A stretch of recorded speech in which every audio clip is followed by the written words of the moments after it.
Old pension scheme new update 2023-2024। Pension धारकों के लिए बड़ी खुशखबरी, सभी को मिलेगा पूरा पेंशन पैसा, देखे सुप्रीम कोर्ट का फैसला। जैसे जैसे पुरानी पेंशन योजना ऑप्स पर वापस जाने की मांग अधिक लोकप्रिय हो रही है, अधिक से अधिक राज्य इस बदलाव के लिए अपना समर्थन व्यक्त कर रहे हैं। हमारे देश के कई राज्य जैसे राजस्थान, छत्तीसगढ़, झारखंड, पंजाब और हिमाचल प्रदेश पहले ही ऑप्स या वृद्धावस्था पेंशन योजना को बदलने की प्रक्रिया शुरू कर चुके हैं। इस बदलाव ने पेंशन लाभ और वित्तीय स्थिरता के बारे में जीवंत बहस और चर्चा शुरू कर दी है। अगर आप केंद्रीय कर्मचारी हैं और केंद्र सरकार की इस पुरानी पेंशन स्कीम का लाभ उठाना चाहते हैं तो आज का ये लेख इस मामले में आपकी काफी मदद कर सकता है, क्योंकि आज के इस आर्टिकल में हम आपको केंद्र सरकार की पुरानी पेंशन स्कीम के बारे में पूरी जानकारी देने जा रहे हैं।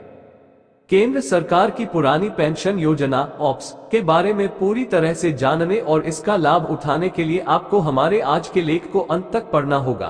तो चलिए हमारे आज के लेख को शुरू करते हैं। पुरानी पेंशन योजना अपडेट। इन बढ़ती चिंताओं के जवाब में केंद्रीय वित्त मंत्रालय ने पेंशन मुद्दे की जांच के लिए अप्रैल में एक समूह बनाकर पूर्वव्यापी कार्रवाई की। विशेष रूप से इस समूह को सावधानी पूर्वक अध्ययन करने का काम सौंपा गया था कि क्या वित्तीय जिम्मेदारी बनाए रखते हुए पेंशन लाभ में सुधार के लिए राष्ट्रीय पेंशन प्रणाली एनपीएस में किसी बदलाव की आवश्यकता है। समाचार लेखों से पता चलता है कि कुछ राज्यों ने इस मामले से संबंधित एक नया सुझाव दिया है, जो पुरानी पेंशन योजनाओं के बारे में चल रही चर्चा में और योगदान देगा।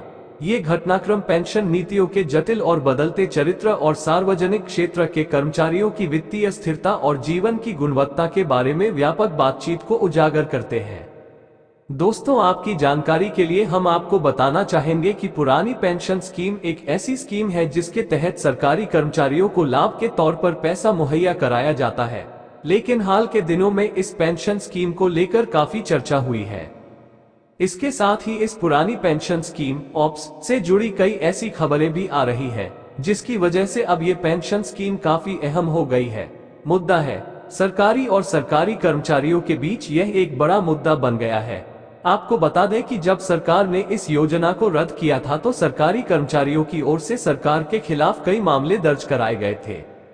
इस नई प्रणाली के तहत राज्य एक पेंशन योजना का समर्थन करते हैं जो पुरानी पेंशन योजना ऑप्स की तरह अंतिम वेतन पर आधारित होने के बजाय सबसे कम वेतन से जुड़ी गारंटीकृत सेवानिवृत्ति आय प्रदान करता है। हालांकि इस दृष्टिकोण के परिणामस्वरूप पेंशन राशि कम हो सकती है। ये सेवानिवृत्त लोगों को निश्चितता और आश्वासन प्रदान करता है। कुछ संदर्भ प्रदान करने के लिए पारंपरिक पुरानी पेंशन योजना में, जो एक परिभाषित लाभ योजना है, सरकारी कर्मचारियों को आमतौर पर अपने अंतिम वेतन का 50% पेंशन के रूप में मिलता है। इसके विपरीत राष्ट्रीय पेंशन प्रणाली एनपीएस कर्मचारी योगदान के आधार पर संचालित होती है, जिसमें लाभ पूर्व निर्धारित नहीं है। पुरानी और नई पेंशन योजनाओं पर इस प्रकाशन में पहले चर्चा की गई थी। सुविधाओं को शामिल करने वाला एक संयुक्त दृष्टिकोण प्रस्तावित किया गया था। इस मॉडल में कर्मचारी योगदान और सुनिश्चित सेवानिवृत्ति लाभ दोनों शामिल है। संक्षेप में, यह अनुकूलनशीलता और निश्चितता का संतुलन बनाने का प्रयास करता है।